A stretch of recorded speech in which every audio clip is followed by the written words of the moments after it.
Salut à tous, bienvenue dans cette nouvelle vidéo. Aujourd'hui, FAQ pour les 700 abonnés. Je vous avais demandé de me poser des questions sur YouTube et sur Instagram.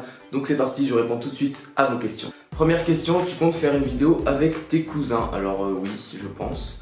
On verra ce qu'on fera, mais c'est très probable. Deuxième question, comment t'as commencé ce sport? Donc le sport, c'est donc le parcours. Je crois que ça fait à peu près 1 an et demi, donc c'est Stéphane qui m'a proposé d'en faire, il en faisait déjà.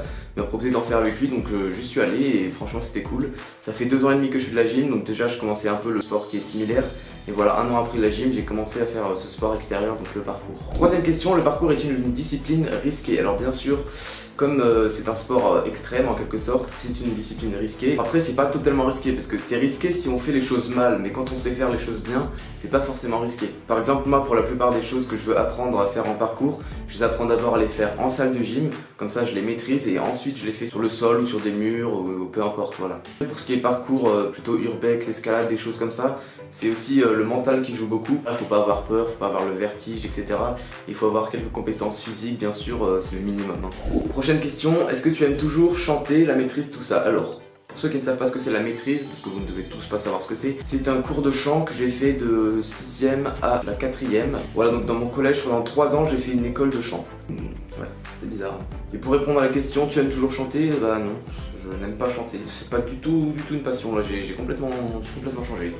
Ensuite, c'est pas trop dur de gérer le lycée plus YouTube? Alors bonne question, parce que justement l'année dernière ça allait, c'était pas trop dur, mais à partir de cette année ça commence à être un peu plus dur. Voilà, je suis en première, donc il y a le bac de français, il y a les TPE que j'ai déjà passé. Voilà, c'est vrai qu'il y a beaucoup plus de travail en première S, donc c'est pour ça que je fais beaucoup de vidéos, surtout en vacances. Comme ça j'en prépare beaucoup et je les sors soit une semaine sur 2, soit 2 semaines sur 2. Donc vous avez pu voir cette année je fais un peu moins de vidéos, des fois j'en sors toutes les 2 semaines.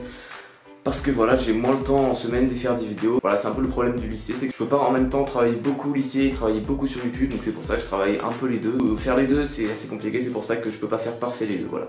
As-tu un crush? Alors, prochaine question. Ensuite, un gros pavé de questions, donc merci à toi d'avoir posé toutes ces questions.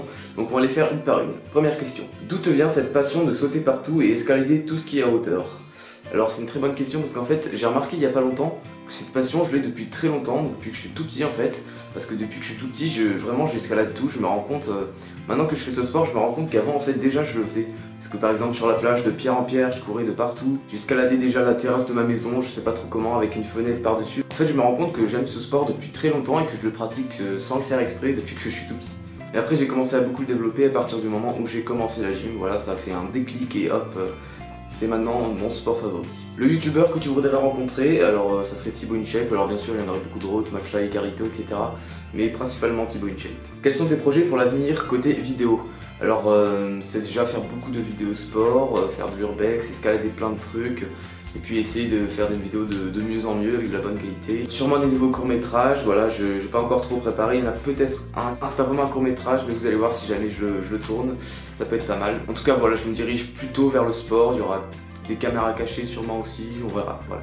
Ta vidéo la plus réussie selon toi? Alors je pense que ce serait le court-métrage John Turner, d'ailleurs si vous l'avez pas vu, vous pouvez aller le voir juste ici. Alors bien sûr avec le recul je me rends compte que c'est pas du tout parfait, il y a beaucoup de choses à améliorer etc. dans le scénario ou autre. Mais pour un premier court-métrage où j'ai passé assez de temps dessus, je suis quand même très satisfait. Quel conseil donnerais-tu à quelqu'un qui veut débuter sur YouTube? Alors bon déjà je débute sur YouTube donc je peux pas trop donner de conseils, mais déjà il faut être passionné, donc que ce soit en termes de vidéo, aimer tout ce qui est filmé, aimer être devant une caméra bien sûr, se diriger dans une catégorie de vidéo particulière. Par exemple moi avant je faisais un peu tout, maintenant je commence à être plus sport, voilà, je sais pas trop ce que va devenir ma chaîne pour le moment, mais à mon avis ça va devenir une chaîne de sport, je suis pas encore sûr. Après voilà, je suis pas un gros youtubeur donc je peux pas trop donner de bons conseils. Si Thibaut InShape était devant toi, que lui dirais-tu? Alors j'ai pas spécialement de choses à lui dire directement, hein. Si jamais je le rencontre on verra bien. Est-ce que un de tes abonnés t'a déjà reconnu dans la rue? Alors non. Je suis pas assez connu quand même pour qu'on me reconnaisse dans la rue, c'est assez logique. Donc, plutôt Xbox, PS4 ou PC? Alors je ne joue absolument pas aux jeux vidéo donc j'ai aucun avis à ce niveau là. Tu joues à Fortnite? Non du coup. Quelles sont tes passions dans la vie? Alors bon déjà comme vous le savez c'est l'audiovisuel, donc faire des vidéos, le parcours bien sûr, voilà, la gym, c'est un peu la même chose. Ensuite j'aime bien dessiner mais bon j'ai pas trop le temps donc j'y consacre pas beaucoup de temps. Pareil j'aime bien faire du piano mais voilà je suis pas très fort non plus et j'ai pas beaucoup le temps d'en faire. Après voilà c'est surtout tout ce qui touche à la vidéo, donc que ce soit filmer, être devant la caméra, derrière, faire le montage etc. C'est vraiment ça qui me plaît le plus.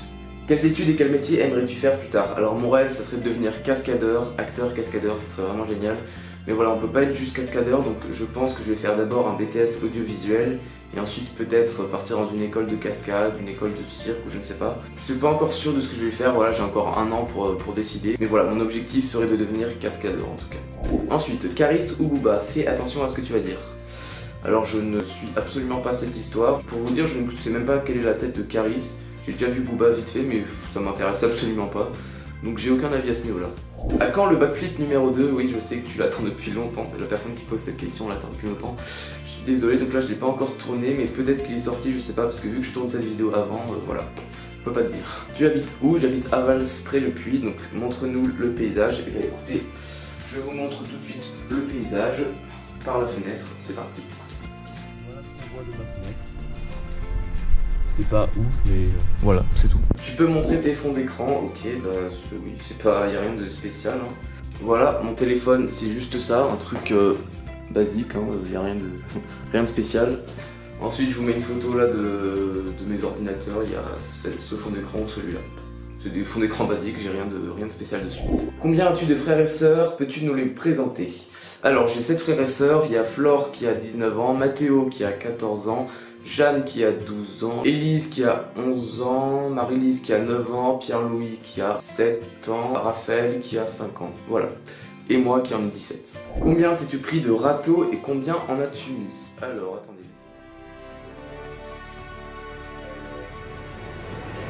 Je crois que j'en ai mis 4 ou 5, je m'en suis pris 4 ou 5 aussi je crois, voilà, c'est à peu près égal. Très bonne question là, combien de temps tu passes en moyenne sur une vidéo, montage plus tout le reste? Alors je pense que je vais faire une vidéo consacrée à comment je fais mes vidéos, si ça vous intéresse n'hésitez pas à me le dire dans les commentaires. Voilà où je vous montre un peu l'étape de A à Z, comment je fais mes vidéos. Si vous ça vous intéresse, n'hésitez pas à me le dire en commentaire. Alors pour répondre rapidement, au début il y a déjà l'écriture de la vidéo, donc ça c'est pas toutes les vidéos, l'écriture peut aller de une demi-heure à 3 heures, ça dépend des vidéos. Ensuite le tournage pareil ça dépend, ça peut aller de une demi-heure à 4 heures, après ça dépend, mais pour les vidéos basiques c'est ça. Ensuite le montage c'est très variable, 1 ou 2 heures minimum, jusqu'à pour les vidéos à peu près normales, 6 ou 8 heures. Ensuite après le montage il y a l'upload sur YouTube, ça dépend le chargement, mais moi j'ai fait autre chose pendant qu'il y a le chargement donc ça compte pas. Après il y a tout ce qui est écrire la description, le titre etc, ça peut prendre une demi-heure à peu près. La miniature ça prend à peu près une demi-heure aussi. Voilà donc j'ai la flemme de calculer mais je vous mets le total ici, donc c'est la moyenne à peu près du temps que je passe sur une vidéo. Et voilà, il n'y a plus de questions donc la FAQ est terminée. En tout cas moi ça m'a bien plu de répondre à vos questions. Donc je pense qu'il y en aura une prochaine, donc ce sera sûrement dans longtemps. Mais en tout cas c'est cool de pouvoir répondre à vos questions, comme ça vous pouvez mieux me connaître. Si ça vous intéresse pas, bah, c'est pas grave. Si ça vous intéresse, c'est cool. Si vous avez d'autres questions par rapport à mes réponses ou autres, n'hésitez pas dans les commentaires, je réponds à tous les commentaires. Et sachez que ceux qui mettent des commentaires, ça fait très plaisir. En tout cas, c'est vraiment le truc qui est le mieux. Avec les likes, ça fait aussi plaisir, mais les commentaires, c'est vraiment ce qu'il y a de mieux. En tout cas, sur ce, j'espère que ça vous aura plu et je vous dis tchuss et à bientôt.